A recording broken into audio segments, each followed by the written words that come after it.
Okay, welcome back everyone. We are live again. This is Grockit's OGTV. This is the GMAT edition, like it says down in the lower corner of the screen here. We're doing the 12th edition of the Guide to the Test as published by the makers of the test. My name's Jim Jacobson. That's my name up there. This is my picture, even though it's kind of small probably on your screen. And I will be your tutor for the day. Last time we left off on question number 163 on page 164. That was the last one we did. So the next one is 163 on page 175. So for those of you following along, it does actually help to have the correct page number. So we're starting with question number 164, the last one on page 175. So 175. Question number 164, this time I mean it, those are the real numbers. We have in our answer choices -9, -3, -1/9, 1/9, and 9. So if m to the -1 equals -1/3, then m to the -2 is equal to what? So m to the -1 equals -1/3. So there's kind of two approaches depending on how comfortable you are with exponents on this one. One thing to realize is that, m to the -1 equals 1 over m to the 1. So m to the -1 then, m to the -1 is -1/3. That's the same thing as 1 over m equals -1/3. Therefore, m itself equals -3. And 1 over m squared, so 1 over -3 squared. -3 times -3 is, of course, 9, so we get 1/9, answer choice D. And of course the other way is going to result in the same correct answer. You can also realize then that since we're trying to figure out what m to the -2 power is, m to the -2 is the same thing as m to the -1 squared. And since, when you raise exponents to exponents, x to the a to the b equals x to the ab. So we can just take our value for m to the -1 and square that and get 1/9. -1/3 times -1/3 is 1/9. So either way, and I'd say they're about equally fast in this case. That's not true of every question. In some cases, it is in your best interest to kind of reconfigure how you deal with negative exponents. In other ones, leaving them in exponent form is actually going to be the easier way. Some practice with the GMAT will help you learn to differentiate the two. Anyway, we can now move on to page 176 and all the good problems that it brings. Question number 165. So we have y minus x over 2, y minus x over 2, y over 2 minus x, 2y minus x, and y minus 2x. So due to the similarities here of y minus x and then where the 2 goes in here, it's pretty clear. Even, of course, on the real GMAT, you probably will read the question first before the answers because you won't be writing out the answers separately on your doodle space. But it is still useful to kind of get an idea of what sort of thing you're after with the answer choices, and so clearly this is going to be much more of a conceptual thing than an arithmetic thing. It's possible we could get a sign wrong or something like that, but in general it's pretty clearly a question about getting concepts right. Let's take a look. So Lois has X dollars more than Jim has. Different Jim, it's not me. Lois has X dollars more than Jim has, and together they have a total of Y dollars. Which of the following represents the number of dollars that Jim has? So we have two variables, and we can actually get two equations out of the question prompt. First one we know is that Lois has and so we can just set that as L equals X dollars more than what Jim has. So we'll call that Jim plus X dollars is what Lois has. We also know that together they have a total of Y dollars. So L plus J equals Y. The question itself is actually asking for the number of dollars that Jim has, so the final answer, when we get down to it, needs to be J equals something. And it needs to not have any L's in it because none of our answer choices have L's in it, which means we're going to use this value of L, call that number 1, and substitute that in here. So we get J plus X for a value of L plus a second J equals that Y. So that's 2J plus X equals Y. And now we have to isolate J on its own. So we subtract X from both sides. 2J equals Y minus X. This is starting to look a lot like our answer choices. And then divide both sides by 2. J equals Y minus X over 2. And that's the format of our answer choice, and that's answer choice A. On to the next one. So 176 and 166. 180, 170, 156, 150, and 105. So during a certain season, a team won 80% of its first 100 games and 50% of its remaining games. If the team won 70% of its games for the entire season, what was the total number of games that team played, or that the team played? So we can just convert this into, the familiar algebraic and numerical expression. So it won 80% of its first 100 games. 80% of 100, by definition, is in fact 80. 80 means, 80 out of 100. I guess we could write it out kind of formally here. That would be 80 over 100. That's our 80% of 100 games. And it won 50% of its next games. 50 out of 100. And we'll call it X. Those are the games beyond 100. And those two numbers of games, these are each numbers of games, equaled 70% of their total number of games. And remember, they had 100 games and then X games beyond that. So the total, 70% of the total is 100 plus that number over 100. Okay, so 80% of 100 gives us a flat out 80. We'll leave this guy the way it is for now. 70% of 100, 7/10. Well, I guess I could have left this as 5/10. Anyway, 7/10 or 70/100ths of 100, it's still going to be 70 either way.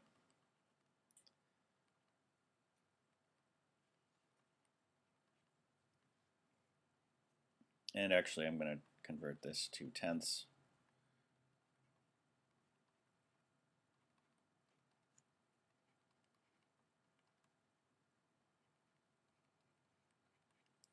And now it's starting to look more like a real problem. We can subtract 70 from both sides and subtract 5/10 x from both sides. So subtracting 70 from both sides, we get a 10 over here equals, and then subtracting 5/10 x from both sides, we get 7/10 over here, or 2/10, excuse me.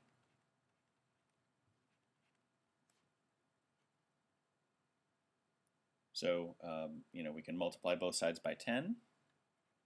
2x equals 100. Therefore, x equals 50. And remember that 50x, in this case, x is the number of games beyond 100 that they played. So the total we identified over here is 100 plus x. 100 plus 50 equals 150. Answer choice D.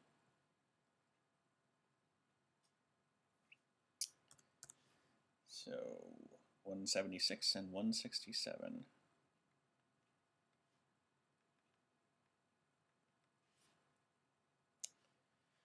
Okay, 14, 13, 9, 7, and 5. So of 30 applicants for a job, 14 had at least 4 years experience, 18 had degrees, and 3 had less than 4 years experience and did not have a degree. How many of the applicants had at least 4 years experience and had a degree?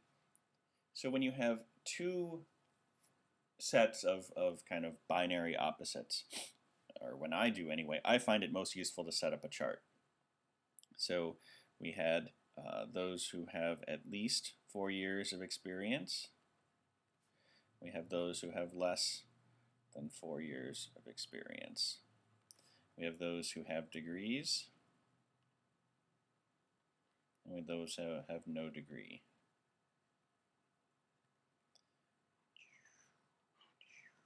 I provide sound effects for the line drawing too because,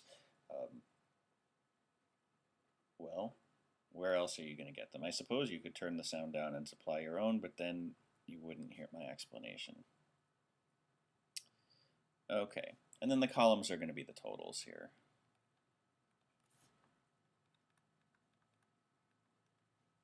Okay, so what do we have? We know that there are 30 applicants for the job. We have 30 down there. We have 14 have at least 4 years of experience. So 14 total are there. 18 have degrees. And 3 had less than 4 years of experience and did not have a degree. So we have 3 there. How many of the applicants had at least 4 years experience and had a degree? So we're actually trying to solve for this box right here. So as you can see, when you get things in a grid format like this, if you get 2 of the things in a row, you can solve for the third one. So one of the things we can do then is if there are 14 total and if there are 30 total and 14 had at least 4 years of experience, that means that, I should put this in a different color to show what we figured out second. Actually, let's do that one. Then there are 16 here, because 14 plus 16 equals 30, because we add them across that way. We also then can solve vertically. If there are 3 that had no degree, there must be 13 that had fewer than 4 years of experience and but did have a degree, which then in turn means that 18 from the total that had degrees, 13 had fewer than 4 years of experience, which means that we had 5 in this blank here that we were solving for. Answer choice E, with a happy blue smile, toothy smile. Yay. Okay, answer choice E. 168, 176, 168. -1, 1/3, 2/3, 2, and 3. So if 1 plus 1 over x equals 2 minus 2 over x, then x equals what? So straightforward algebra problem. 1 plus 1 over x equals 2 minus 2 over x. First thing we want to do is get those x's out of the denominators. So we can multiply this whole equation times x, because multiplying it times x will get the x's out of the denominators in the fractions. X times 1 is x. X times 1 over x gives us 1. 2 times x equals 2 minus, and then x times 2 over x, sorry, this equals 2x, haha, oops. 2x minus, and then this equals, of course, 2. That's one big minus there. We can subtract an x from both sides. So we get x, and then also add 2 to both sides to get them isolated, separated on both sides of the equal sign. We get x equals 3. Answer choice E. I'm ready to move on to the next one, and I hope you are too, because I'm the one who gets to decide. So, 176, number 169. The beginning of the second column on page 176. So we have 288, 320, 2,880, 3,200, and 28,800. I detect a recurring trend here. We just noticed from the answer choices that these two guys are just different powers of 10 of 288, and then these two are similar also. So it looks like there's room for some kind of computational error and a conceptual error. So last year, for every 100 million vehicles that traveled on a certain highway, 96 vehicles were involved in accidents. If 3 billion vehicles traveled on the highway last year, how many of those vehicles were involved in accidents? And then they just express to you what they understand 1 billion to be, because actually in different dialects of English, what we consider a billion in American English would be considered 1,000 million in a different dialect, so they go ahead and specify just to be clear.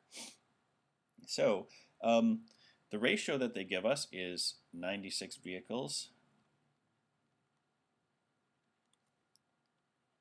per 100 million vehicles. Per 100 million. I'm not going to rewrite vehicles, but I will write 100 million. And so we need to know how many that is when, so, just imagine it as a fraction, 100 mil. I'm not going to write out all the zeros. So that's how many vehicles when it's 3 billion.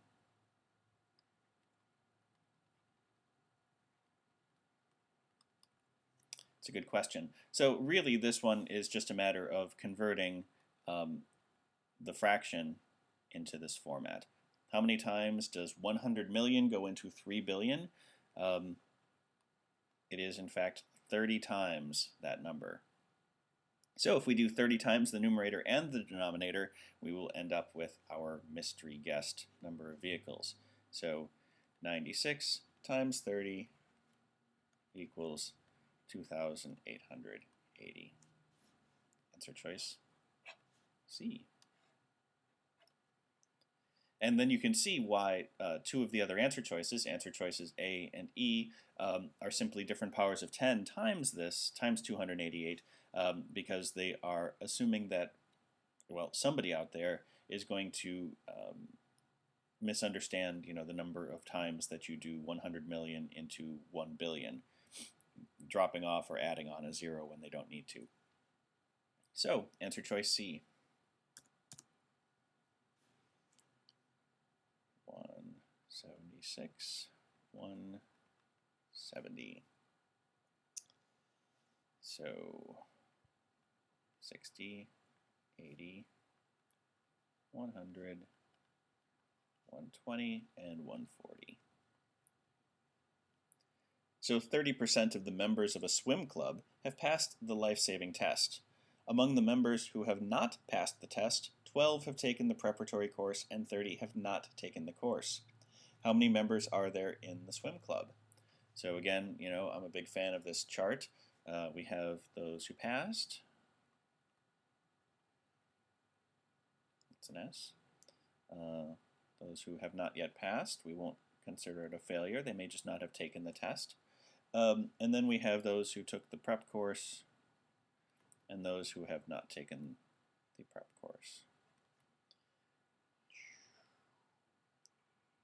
It's actually kind of funny that I have a hard time not making sound effects when I start drawing lines in situations like this. I don't know what that says about me as a person. Hopefully nothing too bad. So this one isn't going to work exactly the same way as the other one we just did a little bit ago with a chart, but it's still good for organizing the information. So among the members who have not passed, so that's these guys, 12 have taken the prep course and 30 have not.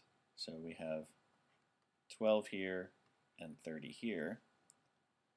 And then the only other bit of information we have, 30% of the members of the swim club have passed the life-saving test. So that's these guys here. So this number is 30% of the total, which, if you're doing the math at home, means that this number here is 70%, the remaining 70% of the members of the club. So we know that this total, 30 plus 12, is 70% of whatever the total is. So if we do that over here, that's 42 total. So 42 out of whatever the total is for the members of the group equals 70%. So then we get 7x equals 420, and divide both sides by 7, x equals 60. Oh, to get the 7x equals 420, I just cross-multiplied. I multiplied both sides times x, and then both sides by 10. It cancels out the fractions and switches things around. So x equals 60. There are 60 members of the club. It's a big swim club. I don't know if they would all fit in the pool at the same time. We will move on now to number 171.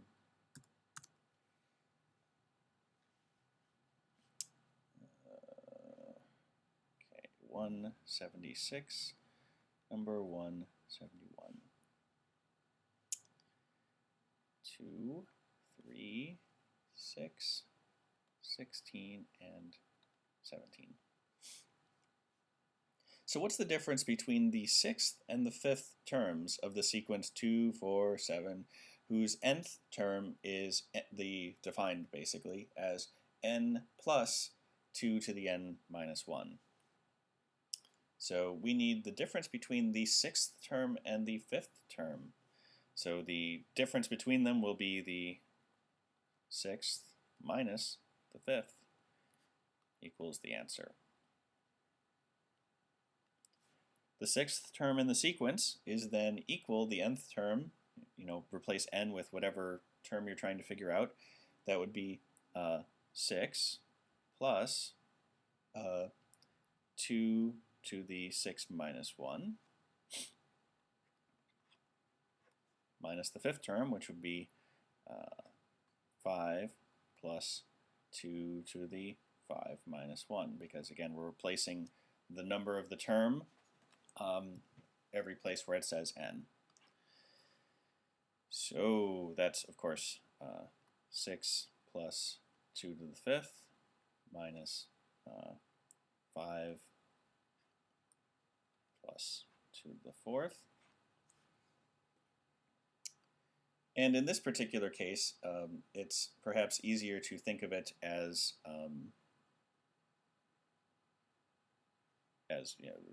first off, we can kind of get rid of the parentheses. So 6 plus 2 to the 5th minus 5 minus 2 to the 4th. We can reorganize things here. We get 6 minus 5 plus 2 to the 5th minus 2 to the 4th. We're just putting them in a different order.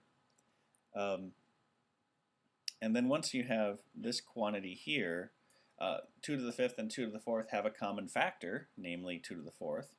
So we have 6 minus 5 plus 2 to the 4th times 2, because 2 to the 4th times 2 raises it to 1 more power. It becomes 2 to the 5th. 2 minus 1. So we have 1 plus 2 to the 4th times 1. So 2 to the 4th plus 1. 2 to the 4th is 16. So 16 plus 1 equals 17. Answer choice E. Just going back and making sure I haven't skipped over any questions. I almost did that once, and I would feel pretty bad, and I would have to go back and do it again in a future broadcast if I accidentally skipped one. So that's number 171. We move on to 172. So 176, number 172. So we have 15, 14, negative 24, negative 25, and negative 26. So if the quantity x minus 1 squared equals 400, which of the following could be the value of x minus 5? All right, so x minus 1 quantity squared equals 400. So the first thing we want to do then is take the square root of both sides. So the square root of x minus 1 squared. Now we don't actually know whether that's going to be positive or negative, whether each of these was a positive or a negative number. So in theory, actually, it could have just as easily come out to be, well, we know that each of these equals the square root of 400. So x minus 1, x minus 1 is either positive 20 or x minus 1 equals negative 20. Because if x minus 1 equaled negative 20, if we squared it, it could have equaled 400. So not knowing what the value of x minus 1 actually is, we have to account for both possible values. So we can just kind of solve here, add 1 to both sides. We get x equals 21, or x equals negative 19. Of course, that's not what the question is asking. The question is asking what the possible values are of x minus 5. So x minus 5, we subtract another 5, we get 16. Here, x minus 5 equals negative 24. 16 is not given as one of the answer choices, but negative 24 is. And there we have it, answer choice C. Let's see, last one on page 176 is number 173.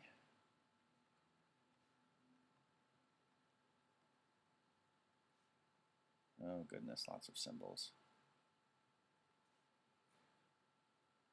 X is less than or equal to negative 1.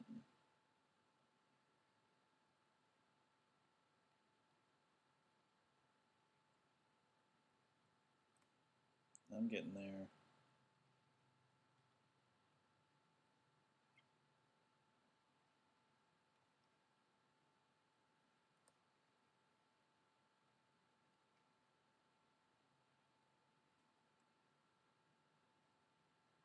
Okay.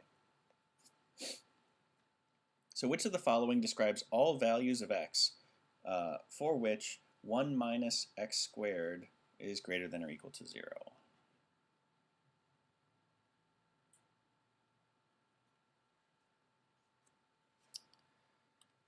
Okay, so one of the first big insights on this one is something you absolutely should have committed to memory on the GMAT to save yourself some time. And that's the difference of two squares. Whenever you get something that is x squared minus y squared, that factors out to x plus y times x minus y. Doesn't matter what the two squares are, they can both be variables, they can both be numbers.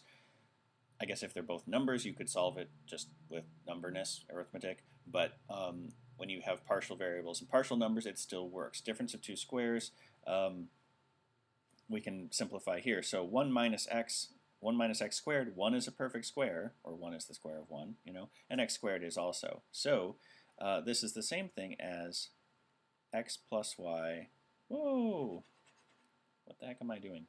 1 plus x times 1 minus x is greater than or equal to 0. So here it gets complicated because we, instead of just having an equation, we have a range of values that we have to solve for. First thing is easy. If x is equal to either 1 or -1, so x could equal 1 or -1, and this would equal 0. So if x is, if it's 1 here, or if it's -1 here, these two balance out, and it equals 0. So that represents one kind of area to define our solution space. So we know that the range of values does need to include both 1 and -1. Okay, so we can cross off. This one includes 1, but it doesn't include -1, so that can't be right. This one includes -1, but not 1. This one includes 1, but not -1. So here we are basically left with two answer choices, just deciding that. We have x is less than or equal to -1, or x is greater than or equal to 1, or x is between the two numbers. So we have basically two options. Imagine it's a number line. 0, 1, -1. One answer choice is saying this. That's actually answer choice E. And then another answer choice is saying this. And that's D. So which is it? Let's actually just look. What happens if x is greater than 1 or less than -1? But let's just try greater than 1. If x is greater than 1, this ends up being a positive number. X is greater than 1. The first number ends up being a positive number. The second number ends up being a negative number because we're subtracting something larger than 1 from 1. Of course, positive times a negative equals a negative, and we have greater than or equal to 0 here. So this whole expression is supposed to be a non-negative number. Therefore, we can't have something where x is greater than 1. On that basis alone, we can actually cross off answer choice D, but let's just be thorough, because I want to explain how this is actually working. What happens if x is less than -1? Like it's, -3. So if x is -3, 1 plus -3 in the first expression ends up being a negative number. 1 minus -3 in the second expression, this ends up being a positive number. If we had been able to get a negative times a negative, we could still have ended up with a non-negative number as the final on the other side of the inequality. But there's literally no way we can choose a value for x along the lines of choice D from beyond, further from 0 than 1 and -1, or further from higher absolute value than 1, because it ends up with one negative and one positive number. So choice D cannot be right. Logically then, let's just talk about it. What this means is, for choice E, x is a fraction.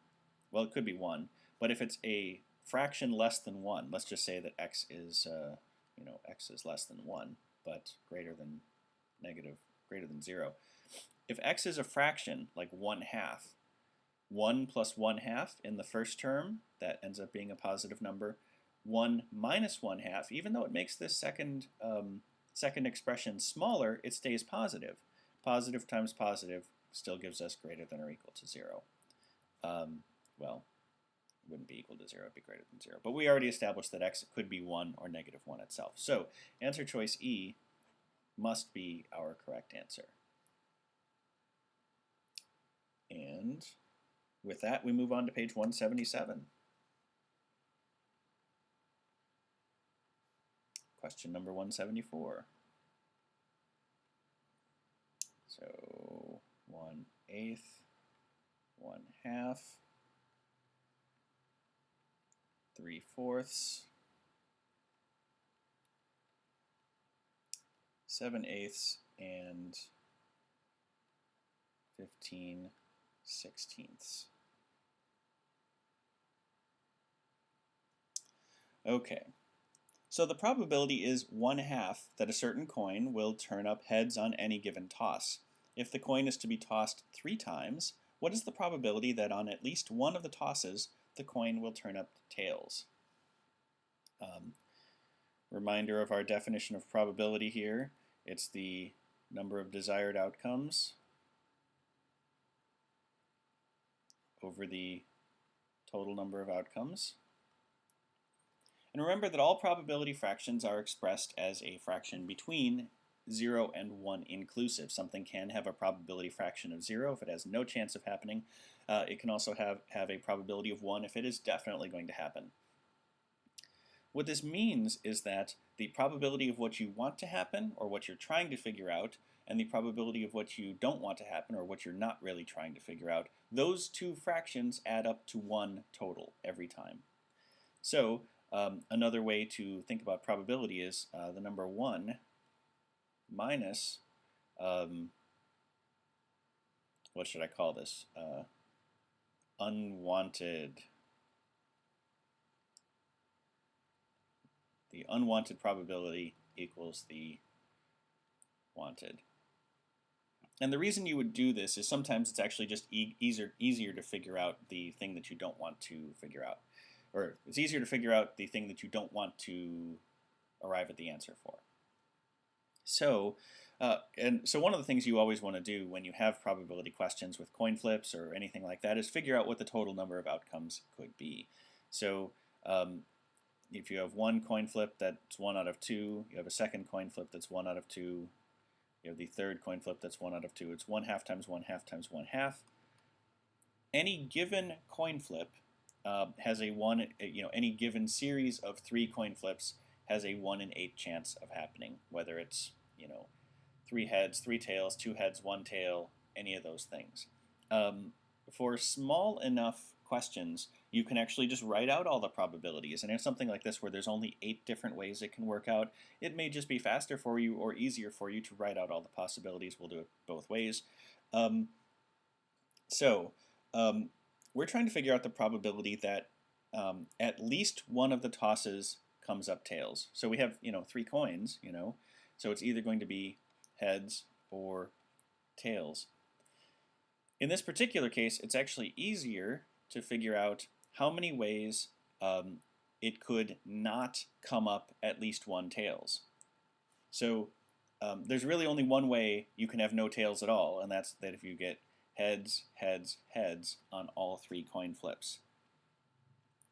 So 1 minus the probability of the thing that we don't want to happen, the unwanted probability, that 1 in 8 chance of heads, heads, heads. 1 minus 1/8 equals 7/8. Answer choice D. We also could have written out all of our choices here. Again, there's only 8, so we have tails, tails, tails, and then we do ones with heads coming up once. Order does matter. Heads, tails, tails is different from tails, heads, tails, and that in turn is different from tails, tails, heads. Now we do our ones with heads appearing twice. We have heads, heads, tails. We have heads, tails, heads, and tails, heads, heads, leaving us only with the 3 heads in a row. And we're looking for how many ways can it come up with tails at least once. 1, 2, 3, 4, 5, 6, 7. So either way, especially if probability is not your strong suit, I do advise you to study it enough so that a problem like this appears manageable. Really, really hard probability questions are pretty rare, and you have to be doing pretty well on the quantitative section to get them. Lower level probability questions are more common, and it's in your best interest to be able to handle this type of question pretty quickly. However, if you can't, or if this is what you're going to, you're making a strategic decision to limit your studies of probability, do be comfortable writing out all the choices if you need to, because getting the question right is the most important thing. Okay. 175 on 177.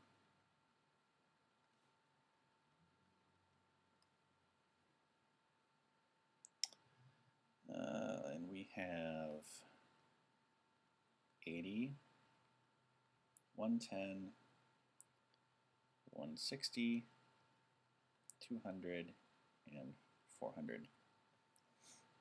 So of the final grades received by the students in a received by the students in a certain math course, 1/5 are A's, 1/4 are B's, 1/2 are C's, and the remaining 10 grades are D's. What is the number of students in the course? And so if going from ratios to actual numbers is tricky business. So we know, though, that 1/5 of the course are A's. And if we add that to 1/4 of the class are B's, and we add the 1/2 of the class that are C's, that gives us what fraction of the, and then we know that the entire rest of the class got D's. So nobody failed. Good news for this certain math course. Let's add this fraction together to find out, what fraction this will be. The common denominator of 5, 4, and 2 is 20. So we want to turn this whole thing into 20ths.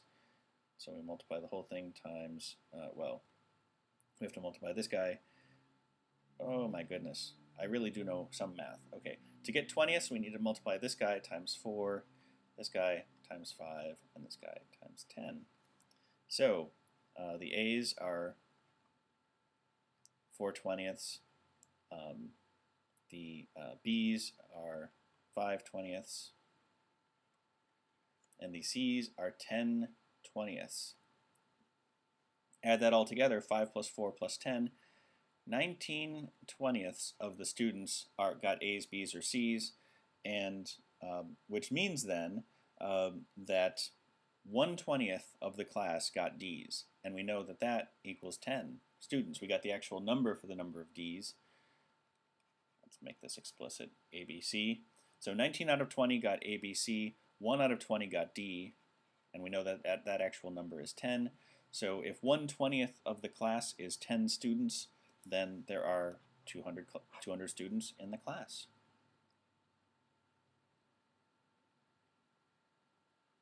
I'm trying to think if I need to explain that another way to make it make sense. I think that's pretty clear that we figured out how many have A's, B's, and C's. 1/20th is the only remaining fraction of those who did not get A's, B's, or C's, and we got the actual number of that, so we would just multiply times 20 to figure out the actual number. Yeah, okay, I feel good about that. 176 on 177.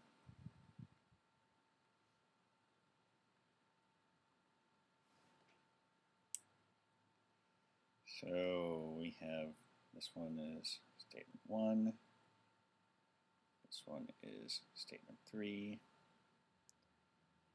this one's 1 and 2,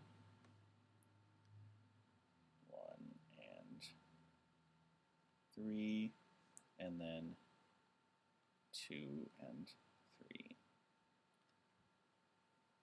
So as x increases from 165 to 166, which of the following must increase?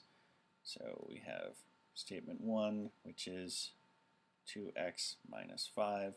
Statement 2, which is 1 minus 1 over x. And statement 3, which is 1 over x squared minus x. Right, well, we just have to tackle the statements one at a time and eliminate them based on that.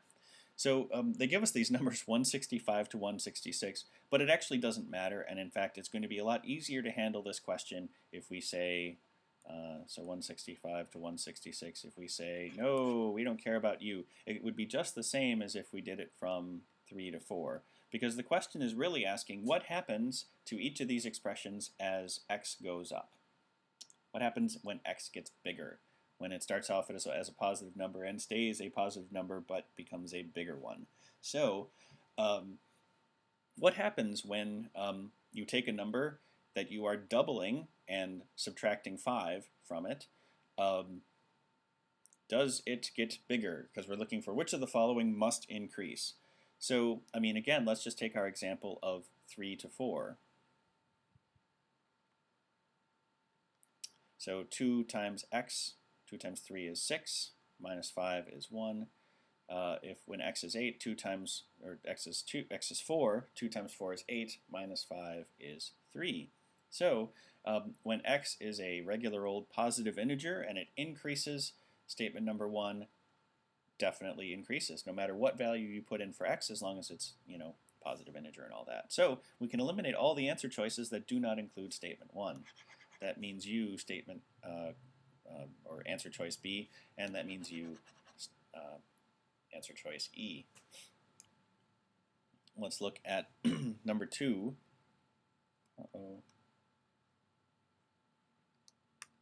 There it is. Sorry, lost my cursor. Anyway, so same thing. Statement number 2. What happens with statement number 2?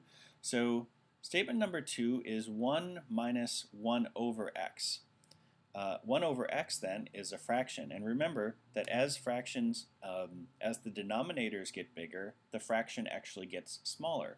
1/2 is a bigger thing. 0.5 is greater than 1/4, which is 0.25. So as x gets larger, the fraction gets smaller, and as you subtract a smaller fraction from 1, you are left with more. Let's use our buddies here, 3 and 4 again. 1 minus 1/3 equals 2/3, or let's just call it 0.6, so we can compare the two easily. When x equals 4, 1 minus 1/4, that equals 1 minus 0.25, so that equals 0.75. So the larger that x gets, the less we are subtracting from 1. So choice 2 definitely goes up. That actually allows us to eliminate answer choices A and D. But let's talk about why answer choice, or why statement 3 is wrong. So, I mean, we've already arrived at the correct answer because we're smart. But with statement number 3, with x only in the denominator, so remember in statement number 2, we're subtracting at a fraction that's getting smaller as x gets bigger from 1, so we're left with more and more left over. With this one, statement 3, all we're left with is a fraction where the denominator just gets bigger. And as we discovered in statement number 2, if you're doing nothing other than increasing the size of the denominator, you are simply decreasing the value of the fraction. So while statement 2 goes up, statement 3 goes down. And let's use our buddies 3 and 4 again. So 3 squared is 9, minus 3 is 6. 4 squared is 16. Oh, sorry, but then this equals 1/6. And then 4 squared minus x, 4 squared minus 4 gives us 12. It's 1/12. So would you rather have 1/6 of $1 million or 1/12 of $1 million? I'd actually be happy with either, but if I got to pick, I'd choose the 1/6. But answer or statement number 3, sorry, I keep getting those two confused because I'm not used to having statement questions. Answer choice, statement 3 goes down the larger x gets. So it's answer choice C. Okay, enough of that. On to the golden question, page 177, question 177. There's really nothing golden about it. It's the same page number as question number, so I just had to say something about that. So our answer choices are 15, 20, 25, 10 times the square root of 2, and 10 times the square root of 3. So a rectangular box is 10 inches wide, 10 inches long, and 5 inches high. What is the greatest possible straight line distance in inches between any 2 points on the box? So, I mean, whenever you're given one like this, the longest distance, just imagine you have a box in front of you with one of the corners pointing towards you. The longest distance in any box is going to be the top corner that's closest to you down to the bottom corner opposite you. So yes, we cannot do this. Well, I guess we could do it without a picture, but, the miracle of the internet says that we can draw pictures. So we'll just pretend that this actually looks like it's 10 by 10 by 5. So 10, 10, and then a height of 5. And so what we're saying here, what color? Yeah, we can use green. So the longest distance is the distance from this far corner down to the front corner on the opposite side. I kind of wish I hadn't drawn it quite like that because it loses. There we go. That's a little bit better. So what that is it's a triangle, and that's the hypotenuse of a right triangle of one vertical side, the line we're actually trying to figure out, and the diagonal of the bottom of the box. So first we can use the Pythagorean theorem to figure out this green hypotenuse. I apologize if you have trouble viewing colors. Hopefully the order and where the mouse cursor is will make this clear. We can figure this out if we can just use the Pythagorean theorem of the height squared times this the bottom here, the dashed line, squared. Those two, it's the whole x squared plus y squared equals z squared, where x is the height, y is the diagonal of the bottom of the box, and then z squared is the longest distance between any 2 points on the box. However, because we only have the exterior side lengths, 10, 10, and 5, we first have to figure out what this diagonal is. So imagine then that this is the bottom of the box. The bottom looks like a square because we find out that it is a 10 by 10 square. And so the red dashed line is, I should maybe make it consistent. There we go. So this is our red dashed line. You may recall that the properties of 45, 45, 90 triangles, which this is what happens when you do the diagonal of a square. You divide it into two isosceles triangles with a 90-degree angle there, and then each of these is a 45-degree angle. The ratio of the sides are x to x to x times the square root of 2. If you didn't remember that, you could just say, well, the Pythagorean theorem would give us, 10 squared plus 10 squared equals, we'll call that z for now, z squared equals 200, z equals the square root of 200, and z equals 10 times the square root of 2. So however we figure it out, we now realize that this value here is 10 times the square root of 2. Now we can plug that back into our triangle, and I'm going to draw that as a new one. And I flipped the direction, I'm sorry about that. But, so just as a refresher, that's the solid red line here, which is the height of the box. The base of our triangle is the thing we just figured out, is the dotted red line. And the hypotenuse, where is that? That's this guy, is the green line, the longest distance between any 2 points on the box. So the height, the red line, we already knew that was given to us in the question. That's 5. So 5 squared. The other leg of the triangle is the dotted line. We found out that that's 10 times the square root of 2 squared. And that equals z squared. So again, then we have 25. 10 times the square root of 2 squared equals 200, because we actually just did that in reverse. That equals z squared. Z squared equals 225. And it is well worth your while to have memorized the squares of numbers up through, I would say, 15. And as it turns out, 225 is 15 squared. I didn't just pick that out of a hat. It's just that you're much less likely to ever have to recognize at a glance the square of 19. One's bigger than that, like the square of 20 or something, you should recognize at a glance. But knowing what 18 squared is, less useful. The lower you get, in the teens, the more useful it is to be able to recognize the squares. So I just picked 15 kind of arbitrarily. Anyway, that is a good place to stop. Full color drawings looking all important and nice. Next time we will pick up with question number 178, which has a little table included, on page 177. You've been watching Grockit's OGTV GMAT edition. We're going through the 12th edition of the guide, and we're getting close to the end of the problem solving. What does that go up to? Problem solving section goes up to 230, so I would say 3 or 4 more sessions and we'll be done with the problem solving section. Anyway, hope to see you next time, and yeah, happy studying in the meantime.